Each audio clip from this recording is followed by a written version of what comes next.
I truly believed I was being smart. I thought I was protecting myself from heartbreak. I convinced myself I was doing something reasonable, even responsible, because I didn't want to waste years with the wrong man. But instead of protecting my relationship, I destroyed it. I secretly tested my boyfriend's loyalty by having my sister seduce him, and now he's suing me. My boyfriend Ethan and I had been together for almost 2 years. He wasn't flashy or dramatic. He wasn't the type to chase attention or flirt with strangers. He was steady, calm, and consistent. He made coffee the same way every morning. He always texted me when he got to work. He kissed my forehead before leaving the house. Being with him felt peaceful, and that peace scared me more than I want to admit. Because in the past, I'd been cheated on twice, and those betrayals rewired my mind. Even when nothing was happening, I'd hear that voice inside me saying, "Don't relax, don't trust too much, you'll look stupid again." Ethan never gave me a clear reason to doubt him. That's what makes this story so painful. He didn't disappear at night, he didn't hide mysterious phone calls, he didn't act suspicious in obvious ways. But anxiety doesn't need proof, it just needs a trigger. And over time, I started noticing tiny things that made my stomach twist. Sometimes he'd flip his phone face down on the couch. He started going to the gym more and dressing better, even on regular weekdays. There were days he took longer to respond, and I'd stare at my screen imagining the worst possibilities. None of it confirmed cheating, but it made my fear grow stronger. One night I finally brought it up gently. I told Ethan I sometimes overthink because of my past. He hugged me and said, "Babe, you're safe with me, I'm not those guys."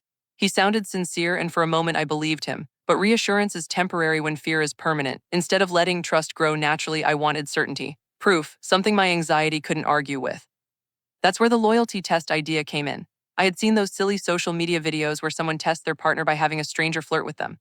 Normally, I'd roll my eyes. But one night while scrolling, I caught myself thinking, what if I could know for sure? And instantly I knew who could do it. My sister Layla. Layla's the kind of woman who turns heads without trying, confident, bold, and beautiful. Growing up, people compared us constantly. Even as adults, men notice her first.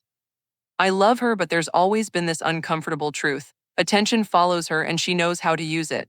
In my twisted mind, that made her the perfect test. If Ethan could resist Layla, he could resist anyone.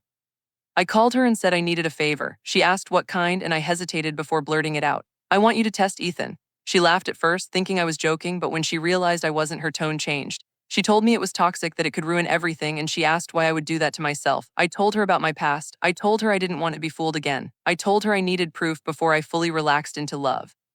Layla tried to talk me out of it, and for a moment I almost listened, but fear makes you stubborn. I kept pushing until she finally agreed, but she warned me clearly. "If this goes wrong, don't blame me, you're choosing this." I promised I wouldn't blame her, but even as I said it, I didn't understand what I was stepping into. The plan was supposed to be simple. Layla would follow Ethan on Instagram, reply to his stories, flirt lightly, and see what he did. If he shut it down, we'd laugh about it and move on.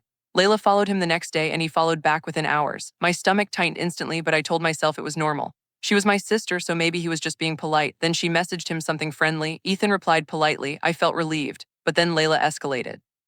Compliments, teasing, flirty jokes. She sent, "You're actually cute, you know that." And Ethan replied, not with "Don't talk to me like that," not with "I have a girlfriend," not with "You're her sister." He replied with a laughing emoji and a compliment back. When Layla showed me the screenshots, my chest felt cold.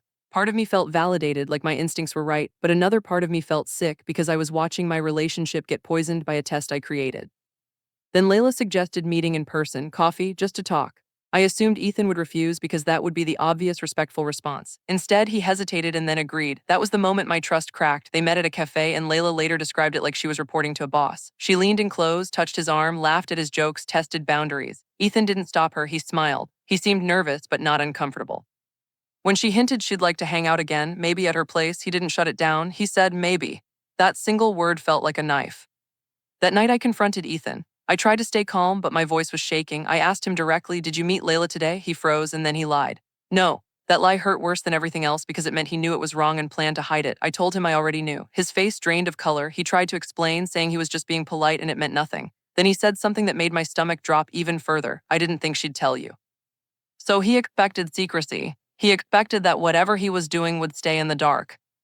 I finally told him the truth. I admitted it was a test. I expected him to beg for forgiveness, to promise me he only wanted me to show remorse. Instead, he stared at me like I was a stranger. "You set me up," he said quietly. I told him I needed proof. He shook his head and said, "That isn't love, that's manipulation." We argued for hours. I kept insisting he failed. He kept insisting I destroyed the relationship the moment I turned it into an experiment.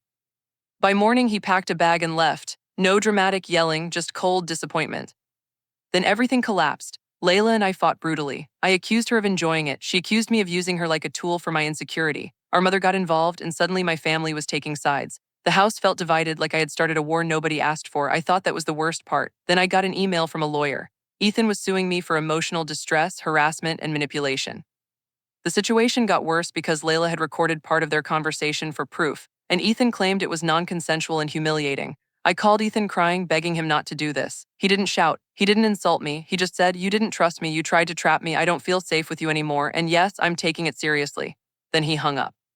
Now I'm sitting in the consequences. Ethan is gone. My sister barely speaks to me. My family feels tense and broken, and I'm facing legal trouble because I wanted certainty more than trust. The hardest truth is this: loyalty tests don't create loyalty, they destroy it. They turn love into suspicion. They make people feel watched, trapped, and disrespected. And once you treat someone like a suspect, don't be surprised when they leave like a stranger. I wanted proof that Ethan was loyal, but in the end, I proved the one person who wasn't loyal to the relationship we were building was me.